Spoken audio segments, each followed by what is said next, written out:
बहू को बेटी समझने वाली सास। राधिका को जैसे ही पता चलता है कि कोमल अपने ससुराल से लौट आई है तो वो तुरंत ही कोमल के घर उससे मिलने के लिए पहुंच जाती है। राधिका कोमल के कमरे में पहुंचती है तो देखती है कि कोमल उदास बैठी है। उसके बाल बिखरे हुए हैं और उसका चेहरा काफी उतरा हुआ लग रहा है। ये सब देखकर राधिका कोमल से कहती है, कोमल, ये क्या हाल बना रखा है तूने अपना? मुझे अभी पड़ोस वाली चाची ने बताया कि तू सुबह सुबह ससुराल से वापस आ गई। तू इतनी मुरझाई हुई, इतनी उदास क्यों लग रही है यार? सब ठीक तो है ना? कुछ ठीक नहीं है राधिका, कुछ भी ठीक नहीं है। ससुराल बहुत बुरी जगह होती है, बहुत ज्यादा बुरी। मुझे नहीं पता था कि शादियां इतनी डरावनी भी हो सकती हैं। तू शांत हो जा, पहले बैठ यहाँ। हुआ क्या है, साफ साफ बता। मेरे सास और मेरे पति, उन्होंने मुझे बहुत मारा राधिका। छोटी छोटी बातों पर ताने देना तो रोज की बात थी, पर कल रात तो उन्होंने हद पार कर दी। मुझ पर जुल्म किए गए, मुझे पीटा गया। मैं भाग कर आई हूँ वहां से। मैं अब उस नरक में कभी वापस नहीं जाऊंगी, कभी नहीं। तभी कोमल की मां नम्रता रसोई से वहां आती हैं और कहती हैं, राधिका बेटा आ गई तो जरा इसे समझा, सुबह से बस रोए जा रही है। कोमल बेटा, ये सब तो हर घर की कहानी है। थोड़ा बहुत ऊंच नीच तो ससुराल में होता ही रहता है। माँ, आप इसे ऊंच नीच कह रही हैं? उन्होंने मुझे मारा है। क्या आपकी ममता इतनी सस्ती हो गई कि आप मुझे फिर से वहीं भेजना चाहती हैं? देख बेटा, तेरा पति अभी थोड़ी देर पहले तुझे लेने आया था। तूने उसे दरवाजे से ही वापस भेज दिया। समाज क्या कहेगा? राधिका, इसे समझा कि ये चली जाए। पति का घर ही औरत का असली ठिकाना होता है।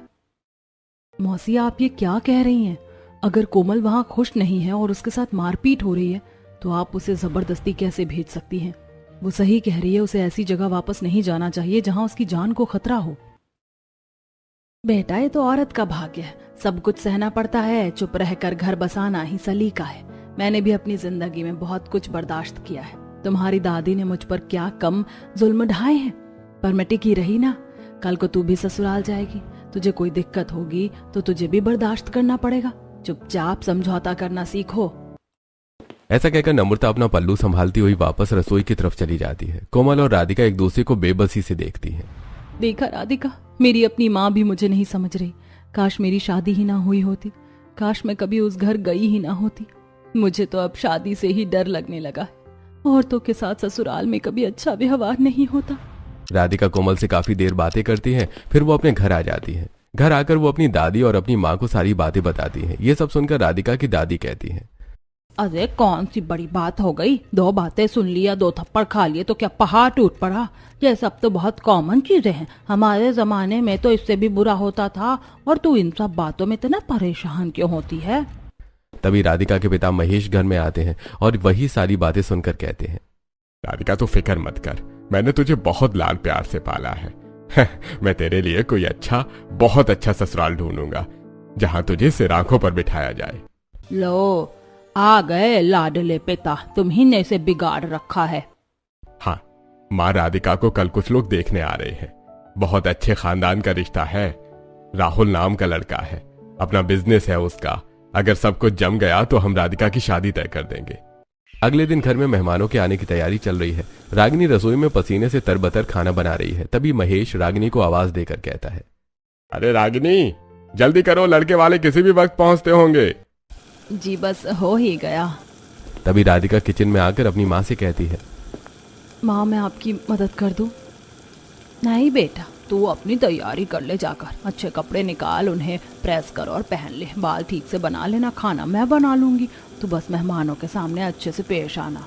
रागिनी के ऐसा कहने पर राधिका तैयार होने के लिए अपने कमरे में चली जाती है तो उधर हॉल से सविता चिल्लाकर रागिनी से कहती है, अरे ओ रागिनी, ओ महारानी, मेरा नाश्ता अभी तक नहीं आया। इतनी देर लगती है? तुझे समझ नहीं आता क्या कि मुझे भूख लगती है? लाई माँ जी। अब रागिनी जल्दी से नाश्ते की प्लेट निकालकर सविता को लाकर दे देती है।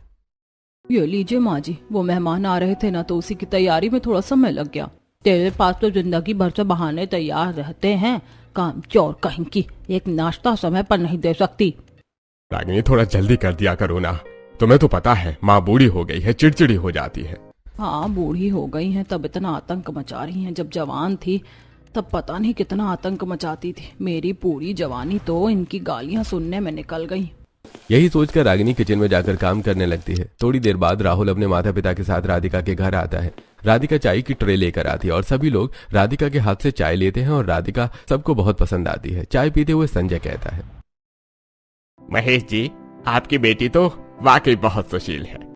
राधिका नजरें झुकाकर सभी के साथ बैठ जाती है। ऐसे ही घर वाले राधिका और राहुल का रिश्ता पक्का कर देते हैं। थोड़ी देर बाद वो लोग अपने घर निकल जाते हैं। अगले दिन कोमल राधिका से मिलने आती है। दोनों राधिका के कमरे में बैठकर बातें कर रही थी। तब कोमल कहती है, राधिका, मैं वापस ससुराल जा रही हूँ। क्या तू फिर से उसी नरक में जा रही है? तूने कहा था कि तू कभी नहीं जाएगी। घर वाले रुकने नहीं दे रहे हैं यार। माँ कहती है कि अगर मैं यहाँ रुकी तो छोटे भाई की शादी नहीं होगी, मुझे जाना ही पड़ेगा। और वैसे भी मैंने सुना है तेरी भी शादी तय हो गई है। हाँ, राहुल नाम का लड़का है, सब कह रहे हैं बहुत अच्छा है। थोड़ा संभल के रहना, ससुराल कभी अच्छी जगह नहीं होती। लड़कियों को तो बस निभा के चलना पड़ता है, चाहे मार पड़ी या गालियां हमें ही सहना पड़ता है। अपना ध्यान रखना। तू क्यों जा रही है कोमल? अगर तुझे नहीं जाना तो मत जाना, मेरी मजबूरी है राधिका। लड़कियों की अपनी कोई मर्जी नहीं होती। ऐसा कहकर कोमल चली जाती है। राधिका के मन में ससुराल का डर और गहरा हो जाता है। तभी रागिनी कमरे में आती है। राधिका उससे कहती है, माँ, कोमल को नहीं जाना चाहिए था।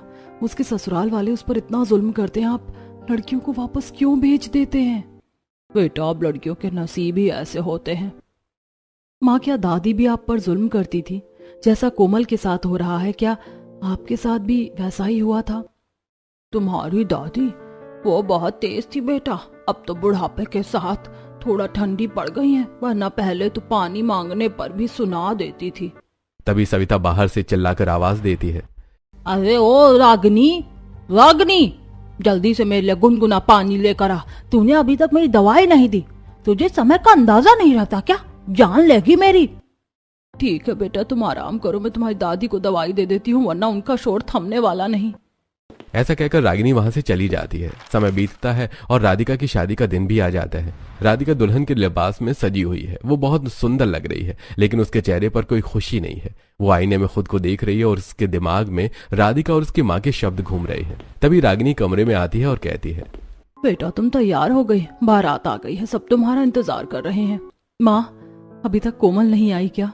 उसने वादा किया था कि वो मेरी शादी में जरूर आएगी। नहीं बेटा, अभी तक तो नहीं आई है। ठीक है माँ, मैं उसको फोन कर लेती हूँ, वो मेरी सबसे अच्छी सहेली है।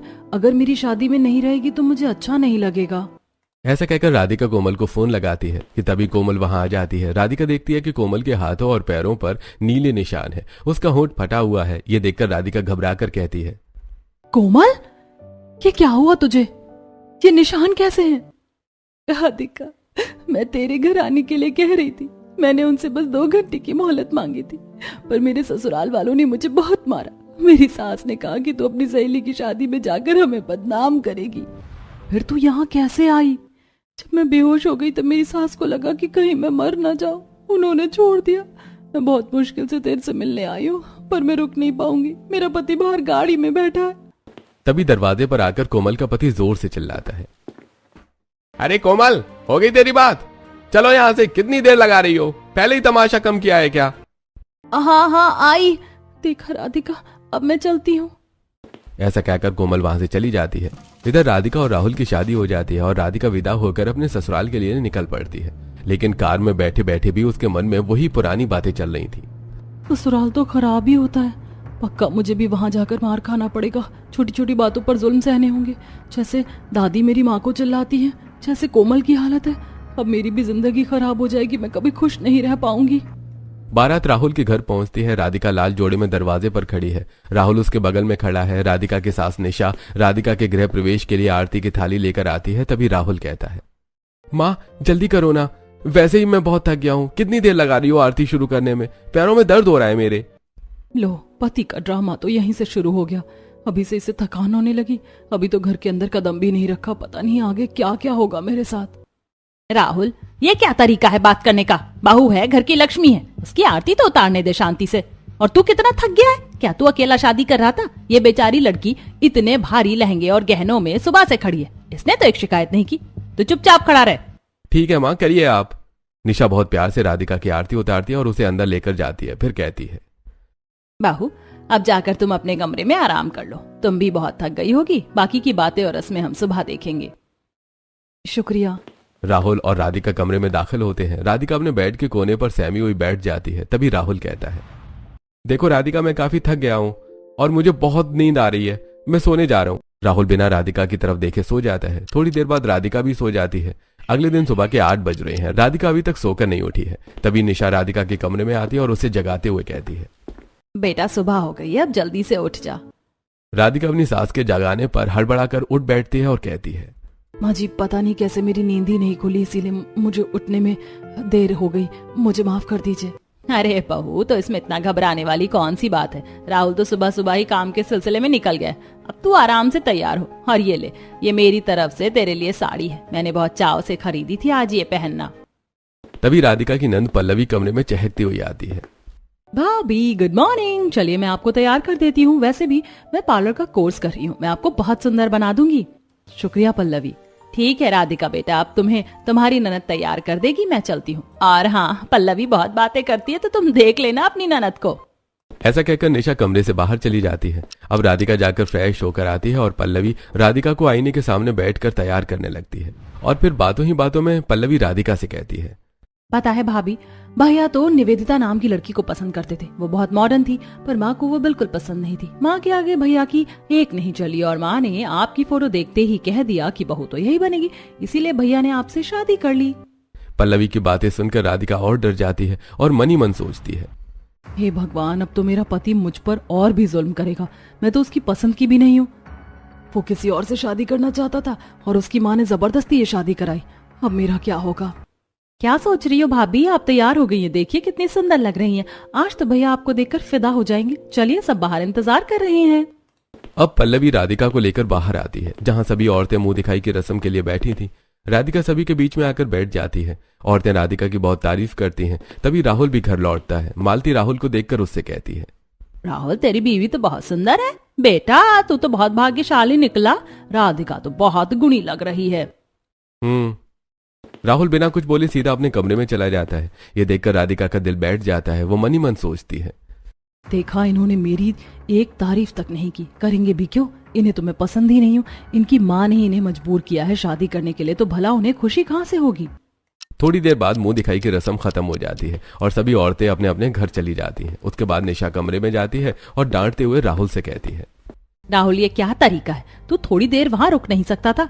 औरतें बहू की तारीफ कर रही थी, तुझे कम से कम उनका जवाब तो देना चाहिए था, और तू सुबह बिना नाश्ता किए चला गया। ये क्या है। माँ प्लीज, आप मुझ पर प्रेशर मत डालिए, मैं पहले ही बहुत परेशान हूँ। मुझे पता है तेरी परेशानी, पर ऐसा नहीं चल पाएगा राहुल। तुझे इस घर की और अपनी पत्नी की इज्जत करनी होगी। ठीक है माँ। राधिका रसोई में काम करते हुए ये सारी बातें सुन रही थी। ये सब सुनकर वो मन ही मन सोचती है, ये सब ढोंग है। आज माँ जी चिल्ला रही हैं, कल ये दोनों मिलकर मुझे ही निशाना बनाएंगे। ये सब बस दिखावा है। राधिका यही सब सोचते हुए खाना बनाती है। उसका ध्यान अपनी सास और राहुल की बातों में था, इसलिए अनजाने में सब्जी में नमक ज्यादा हो जाता है। राधिका खाना बनाने के बाद सभी लोगों को डाइनिंग टेबल पर खाना परोसती है। सभी लोग खाना खाना शुरू करते हैं। तब राहुल गुस्सा होते हुए कहता है, ये क्या है, क्या नमक का डिब्बा पूरा सब्जी में पलट दिया है। खाना बनाना आता है या बस सजने संवरने का शौक है। सॉरी जी, मैं अभी दूसरी सब्जी बना देती हूँ, मुझे माफ कर दीजिए। राहुल, इसमें इतना चिल्लाने वाली क्या बात है।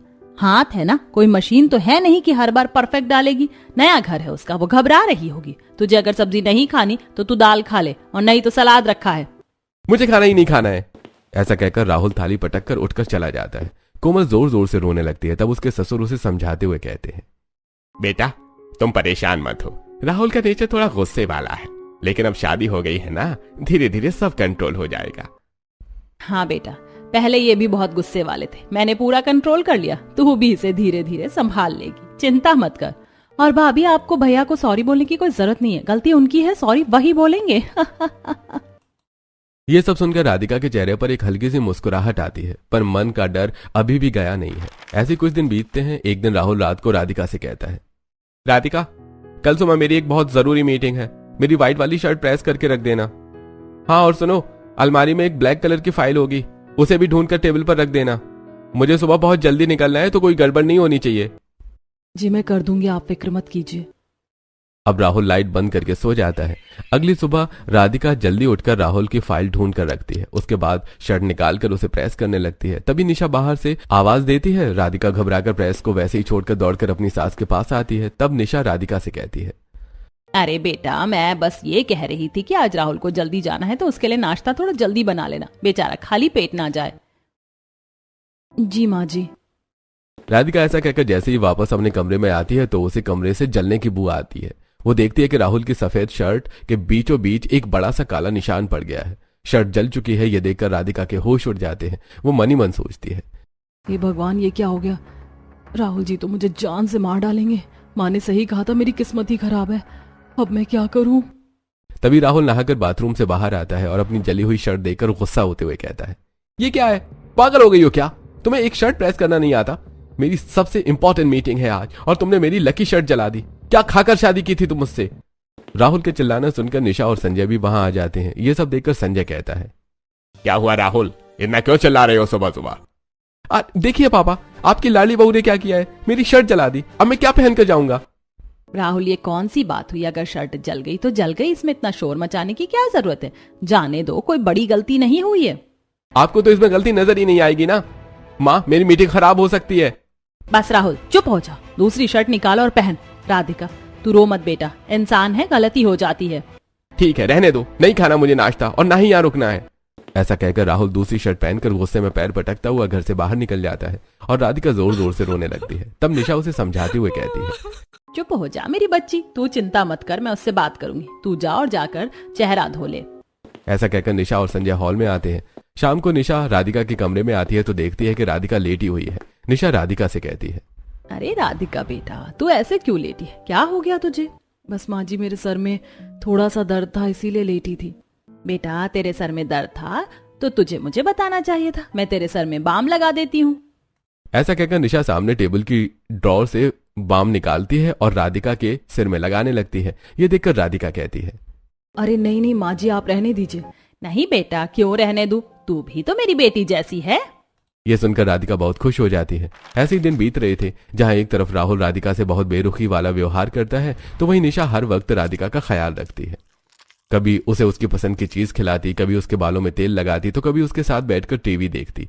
ऐसे कुछ दिन बीत जाते हैं। एक दिन जब राधिका रसोई में खाना बना रही थी तब निशा और पल्लवी राहुल के कमरे में आते हैं और उससे कहते हैं, राहुल, मैं देख रही हूँ कि तेरा राधिका पर कोई भी ध्यान नहीं है। वो तेरी पत्नी है और तेरी जिम्मेदारी भी। तुझे उससे ऐसा व्यवहार नहीं करना चाहिए। माँ, आपने मेरी पसंद की लड़की से शादी कराई होती तो आज मेरी खुशी कुछ और ही होती। आपने निवेदिता को रिजेक्ट कर दिया क्योंकि वो मॉडर्न थी। अब इस सुशील बहू को झेलना पड़ रहा है तो मुझसे ये उम्मीद मत कीजिएगा कि मैं बहुत खुश रहूंगा। भैया, आप बहुत बड़ी गलतफहमी में हैं। आप जिस निवेदिता के पीछे पागल थे ना, वो मेरे ही कॉलेज में पढ़ती थी। मैं उसे अच्छी तरह जानती हूँ। वो सिर्फ आपके पैसों से प्यार करती थी। भाभी बहुत अच्छी हैं और आपकी शादी एक बहुत ही सही इंसान से हुई है। तू चुप रह पल्लवी। बातें करने के बाद निशा और पल्लवी कमरे से चली जाती हैं। तभी अचानक राधिका चाय लेकर राहुल के पास आती है और राहुल को चाय देते हुए कहती है, मैं चाय लेकर आ रही थी तो मैंने आप लोगों की सारी बातें सुनी। मुझे दुख है कि आपकी शादी आपकी पसंद की लड़की से नहीं हो पाई। मुझे ये सब कुछ नहीं पता था। अगर आप चाहोगे तो मैं आपको छोड़कर चली जाऊंगी। मुझे अभी ये फालतू बकवास नहीं सुननी, मुझे सोने दे।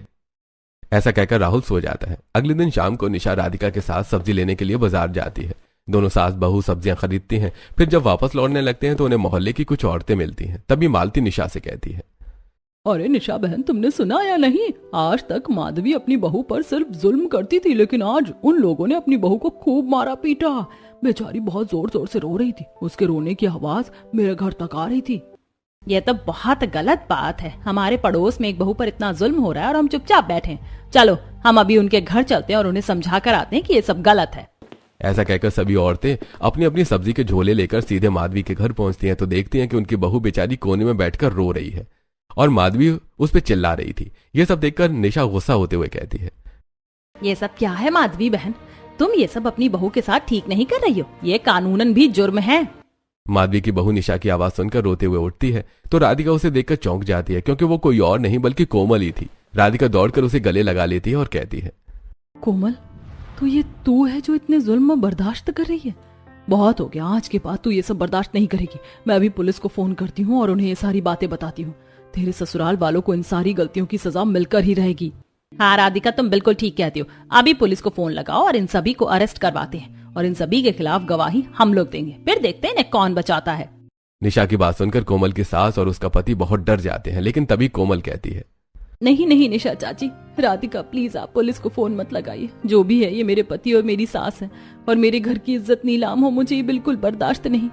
कोमल की बातें सुनकर कोमल की सास और उसके पति को अपनी गलती का एहसास होता है। तब माधवी कहती है, बेटा हमने तुझ पर इतने जुल्म किए, तुझे इतना परेशान किया, फिर भी तू हमारे घर की इज्जत और हमारी खुशी के बारे में सोच रही है।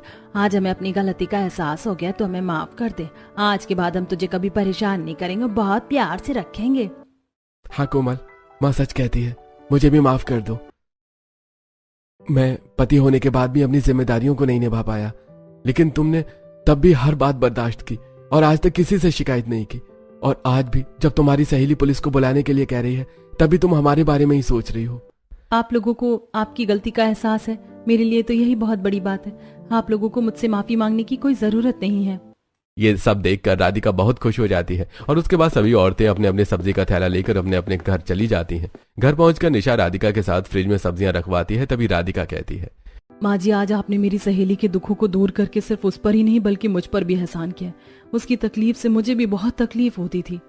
ये सुनकर निशा मुस्कुरा देती है। ऐसे कुछ दिन बीत जाते हैं। एक दिन निशा पल्लवी से कहती है, बेटा अपनी भाभी को तैयार करवा लो, आज उसे किसी रेस्टोरेंट में लेकर चलते हैं, साथ खाएंगे पिएंगे, बहुत मजा आएगी। जी माँ। नहीं माँ जी, मेरा मन नहीं है। ये मेरा आदेश है, जा तैयार हो जा। थोड़ी देर बाद निशा, राधिका और पल्लवी एक रेस्टोरेंट में बैठे हैं। वो आइसक्रीम खा रहे हैं। राधिका थोड़ा हल्का महसूस कर रही है। तभी पल्लवी की नजर कोने वाली मेज पर पड़ती है और वो अपनी माँ से कहती है, माँ देखो वहाँ निवेदिता किसी और लड़के के साथ डेटिंग कर रही है। रुकिए मैं अभी भैया को फोन करके यहाँ बुलाती हूँ, उन्हें अपनी आंखों से सच देखना चाहिए। नहीं पल्लवी रहने दो, झगड़ा बढ़ जाएगा। नहीं बहू, सच सामने आना जरूरी है। पल्लवी फोन कर राहुल को। पल्लवी राहुल को फोन करके सारी बातें बताती है। राहुल थोड़ी ही देर में वहां आ जाता है और वो अपनी आंखों से निवेदिता को किसी लड़के का हाथ पकड़कर प्यार से बातें करते देखता है। राहुल चुपचाप जाकर पीछे खड़े होकर उनकी बातें सुनने लगता है। अरे यार वो राहुल तो पागल था, मुझे तो बस उसके क्रेडिट कार्ड से मतलब था। अच्छा ही हुआ कि उसकी माँ ने शादी नहीं होने दी, वरना मुझे उस बोरिंग आदमी के साथ अपनी पूरी जिंदगी बितानी पड़ती। अरे तो अब उसका क्या सीन है? राहुल जल्दी ही अपनी पत्नी को छोड़कर मुझसे शादी कर लेगा। उसके बाद मैं उसके सारे पैसे और प्रॉपर्टी अपने नाम करवाकर तुमसे शादी कर लूंगी। तभी अचानक निवेदिता झटके से मुड़ती है और राहुल को देखकर उसके होश उड़ जाते हैं। निवेदिता राहुल से कहती है, राहुल तुम यहाँ? लेकिन राहुल निवेदिता की बात का कोई जवाब नहीं देता। वो निवेदिता के सच को समझ चुका था। वो तुरंत ही उस टेबल पर आता है जहां पल्लवी, निशा और राधिका बैठी थी। राहुल वहां बैठ जाता है। तब निशा कहती है, देख लिया बेटा, यही है वो हकीकत जिसे तू देखना नहीं चाहता था। मेरी बहू तेरे लिए और इस घर के लिए अनमोल है। हाँ माँ, तुम सच कहती हो। मुझे माफ कर दो राधिका, मैंने बहुत बड़ी गलती की। आज मुझे एहसास हो गया है कि तुम ही मेरी सच्ची जीवन साथी हो और आज के बाद मैं तुम्हें जीवन भर प्यार करूंगा, तुम्हारा सम्मान करूंगा। आपको आपकी गलती का एहसास है, मेरे लिए तो यही बहुत बड़ी बात है। आपको माफी मांगने की कोई जरूरत नहीं है।